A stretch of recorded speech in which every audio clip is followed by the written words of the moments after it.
سب سے مقدس جو جماعت ہے وہ صحابہ کرام کی جماعت ہے۔ تو صحابہ کرام کی جو زندگی ہم پڑھتے آ رہے ہیں، سنتے آ رہے ہیں، علماء سے سن رہے ہیں اور کتابوں میں ان کے واقعات درج ہیں۔ صحابہ کرام کا توبہ کا انداز کیا تھا، پھر صحابہ کے بعد بڑے مقدس، اس کے بعد تابعین ہیں، سلف صالحین ہیں، بزرگان دین ہیں، ان کی توبہ کا انداز کیا تھا، کس انداز سے توبہ کرتے تھے، ان کی کیفیت کا عالم کیا تھا؟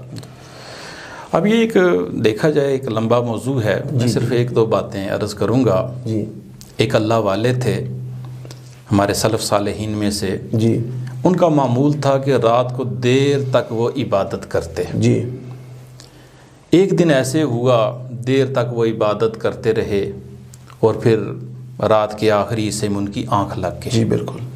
جب فجر کا وقت ہوا وہ بیدار نہ ہو سکے، اور جب بالکل فجر کے اختتامی لمحات تھے تو دروازے پہ دستک ہوئی۔ جی جی جی وہ اٹھے، جا کے دروازہ کھولا تو دیکھا سامنے شیطان لعین کھڑا تھا۔ پوچھا تو میرے دروازے پہ کدھر؟ وہ عرض کہنے لگا کہ حضور آپ کی فجر جا رہی تھی، میں نے سوچا آپ کو جگا دوں۔ اللہ اکبر۔ کہنے کہ تو شیطان ہے، شیطان کا کام ہے غافل کرنا، جی غفلت دلانا، اور تو مجھے جگانے کے لیے ہے۔ کہنے لگا حضور میں نے سوچا ساری زندگی بڑے گناہ کی، چلو ایک نیکی کر لوں۔ جی آپ نے فرمایا نہیں، اللہ والے تھے نہیں، اتقوا من فراست المومن انہ ینظر بنور اللہ، تعالیٰ کے مومن کی فراست سے ڈرو، بے شک وہ اللہ کے نور سے دیکھتا ہے۔ آپ نے فرمایا یہ نہیں ہو سکتا، تو شیطان ہے، تیری فطرت میں یہ چیز نہیں ہے کہ تو جگائے، سچی بات بتا۔ اس نے کہا اچھا حضرت مجبور کرتے ہیں تو پھر سنیں۔ حقیقت یہ ہے کہ آپ کو یاد ہوگا کچھ عرصہ پہلے بھی آپ کی نماز فجر رہ گئی تھی، قضا ہوگی۔ جب آپ بیدار ہوئے، سورج طلوع ہو چکا تھا، تو آپ اللہ کے خوف سے اتنا روئے اور اللہ کی رحمت کو اتنا اپنی طرف متوجہ کر لیا کہ نماز آپ کی ایک رہ گئی تھی، اللہ نے آپ کو 70 نمازوں کا ثواب عطا کیا تھا۔ اور آج اس لیے جگانے آیا ہوں، اٹھیے اور ایک ہی نماز کا ثواب لیجیے۔ جی جی، یہاں سے محسوس کرنا چاہیے کہ شیطان جو ہے کتنا بڑا دشمن ہے انسان کا۔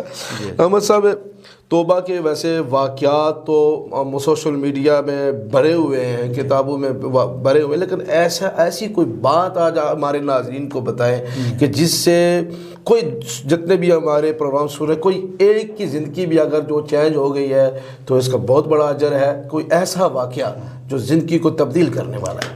ایک حدیث پاک ہے، حضور نبی کریم صلی اللہ علیہ وآلہ وسلم تشریف فرما ہیں، جبرائیل امین حاضر خدمت ہوئے، عرض کرنے لگے یا رسول اللہ صلی اللہ علیہ وسلم، یہ اسلام کا ابتدائی زمانہ، اور آپ جانتے ہیں کہ جو اسلام کا ابتدائی زمانہ بڑی تکالیف، بڑی آزمائشیں اور کفار کی بڑی ایذا رسانیاں، تو بڑی وہ آزمائش کا دور تھا۔ تو عرض کرنے لگے کہ یا رسول اللہ 2 آپشن ہیں، جدید زبان میں کہہ لیں 2 آپشن ہیں۔ ایک تو یہ کہ یہ جتنے پہاڑ ہیں یہ سارے سونے کے بنا دیے جائیں، نہ صرف سونے کے بنا دیے جائیں بلکہ یہ بن کے آپ کے ساتھ چلیں، آپ جہاں چاہیں اٹھائیں، خرچ کریں، اور یہ جو کفار آپ کی مخالفت کرتے ہیں، یہ جب آپ کا معجزہ دیکھیں گے اور اتنا مال و دولت آپ کے پاس دیکھیں تو کھنچے ہوئے چلے آ جائیں گے، آسانیاں پیدا ہو جائیں گی۔ ایک تو یہ ہے، اور دوسرا یہ ہے کہ یہ چیز نہ لیں بلکہ اس کی جگہ یہ لے لیں کہ قیامت تک کے لیے آپ کی امت کے لیے توبہ کا دروازہ کھول دیا جائے۔ اللہ اکبر۔ اللہ کے پیارے رسول جو رحمت للعالمین بھی ہیں، انیس الغریبین بھی ہیں، شفیع المذنبین بھی ہیں، آپ نے فرمایا جبرائیل اللہ کی بارگاہ میں جا کے عرض کر، میں طائف کے بازاروں میں پتھر کھا سکتا ہوں، اللہ، میں احد کے میدان میں دندان شہید کرا لوں گا، لیکن میں یہ چاہتا ہوں کہ قیامت تک میری امت کے لیے توبہ کا دروازہ کھول دیا جائے۔ سبحان اللہ، توبہ کا دروازہ۔ سبحان اللہ۔ اب اگر وہ پہاڑ سونے کے بن جاتے اس کا فائدہ کہاں تھا؟ دنیا میں، لیکن یہ جو توبہ کا دروازہ قیامت تک کھل گیا ہے، اس کا فائدہ ہمیں آخرت میں۔ اللہ اکبر۔ اس لیے جو ہے اللہ کی ذات وہ ہے کہ جب بندہ اللہ کی بارگاہ میں رجوع کرتا ہے تو یہ عمل اللہ کو بڑا پسند ہے۔ یا آگے والی بات یہی ہے جو میں پوچھنا آپ سے چاہتا تھا کہ اللہ کس بات پر زیادہ خوش ہوتا ہے؟ تو میرے خیال میں آپ نے پہلے ہی تشریح کر دی کہ اللہ جو بندہ گناہ کرنے کے بعد پھر توبہ کی طرف آتا ہے، اور ایسی توبہ کہ جیسے توبۃ النصوحہ، بہترین توبہ جو ہے، جو اس کے بعد کبھی بھی گناہ کی طرف نہ آئے، اس سے اللہ بہت زیادہ خوش ہوتا ہے۔ تو آگے یہ ہے کہ علامہ صاحب کی انسان کو دن کے اندر کتنی بار توبہ کرنی چاہیے، نماز کے بعد توبہ کا انداز کیسا ہونا چاہیے، ذرا اس پر روشنی ڈالی جی۔ ویسے تو حدیث پاک میں آتا ہے حضور نبی کریم صلی اللہ علیہ وسلم ہر روز 100 دفعہ توبہ کرتے تھے، حالانکہ آپ تو معصومان الخطا ہیں، گناہوں سے پاک ہیں، تو ہمیں ہر وقت توبہ کرنی چاہیے۔ آپ نے نماز کا ذکر کیا، ہم سلام پھیریں تو اس وقت بھی ہمیں یہی کہنا چاہیے اللہ اکبر استغفر اللہ استغفر اللہ۔ اللہ بندہ سوچے میں نے نماز پڑھی ہے، اللہ کی عبادت کی ہے، اس سے اچھا عمل کیا ہو سکتا ہے؟ لیکن یہاں بھی استغفار کیوں؟ اس لیے تاکہ یہ اصل میں اللہ بندے کی طرف سے عجز کا اظہار ہے، یا اللہ میں نے تیری عبادت تو کی ہے لیکن تیری عبادت کا حق ادا نہیں کر سکتا۔ اللہ والے تھے، اللہ کو راضی بھی کرتے تھے اور جتنا راضی کرتے تھے، شیخ سعدی علیہ رحمہ نے بڑا خوبصورت واقعہ لکھا، بیان کرتے ہیں کہ ہم حرم کعبہ میں تھے، عشاء کی نماز پڑھی، ہم نے ایک شخص کو دیکھا کعبے کے سامنے آ کے سجدہ ریز ہو جاتا ہے، رونا شروع کرتے تھے، اور اس کے رونے میں اتنا درد ہے کہ جو بھی طواف کرتے ہوئے قریب سے گزرتا ہے اس کی آنکھوں میں بھی آنسو آ جاتے ہیں، کعبے کے در و دیوار جو ہیں وہ سمجھ لیں افسردہ ہو جاتے ہیں، روتے اور رو رو کے کہتے ہیں یا اللہ مجھے بخش دے، یا اللہ مجھے بخش دے۔ اور جب آدھی رات کا وقت گزر گیا ان کے الفاظ میں تبدیلی آئی اور کہنے لگے یا اللہ اگر تو مجھے نہیں بخشتا تو پھر قیامت والے دن مجھے اندھا کر کے اٹھانا، رسول اللہ کی بارگاہ میں مجھے شرمسار نہ کرنا۔ اللہ اکبر۔ اب شیخ سعدی فرماتے ہیں لوگ کٹھے ہوئے، ان کو ہلایا، نہ اٹھے، پکڑ کے زبردستی بٹھایا، رو رو کے ان کی آنکھیں سرخ ہو چکی تھی، کہنے لگے اے شخص تو کہاں سے آیا ہے، تو کون ہے؟ اللہ تو بڑا رحیم ہے، بڑا کریم ہے، بڑے بڑے گناہ معاف کر دیتا ہے، تو نے کون سا ایسا پاپ کر لیا ہے جو ساری رات جو ہے تو روتے ہوئے گزار دی، تیرے وجہ سے دیکھ لو پورا حرم سوگوار ہے، کعبے کے در و دیوار سوگوار ہے۔ تو اس نے کہا میں آیا تو بغداد سے ہوں، لوگ مجھے عبد القادر کہتے ہیں، لوگ مجھے عبد القادر کہتے ہیں۔ اب دیکھیں کتنا بڑا مقام، لیکن جتنا بڑا مقام ہے خشیت الہی کا بھی اتنا بڑا جذبہ ہے۔ اگر ایسی ہستیاں ممبر پہ بیٹھ کے کہہ دیں کہ قدمی حاضی علی رکبت کل ولی، تو ایسے لوگوں کو زیب دیا کرتا ہے۔ بے شک بے شک۔ تو اللہ کی بارگاہ میں ہر وقت ہی رجوع کرتے رہنا چاہیے۔ جی بالکل۔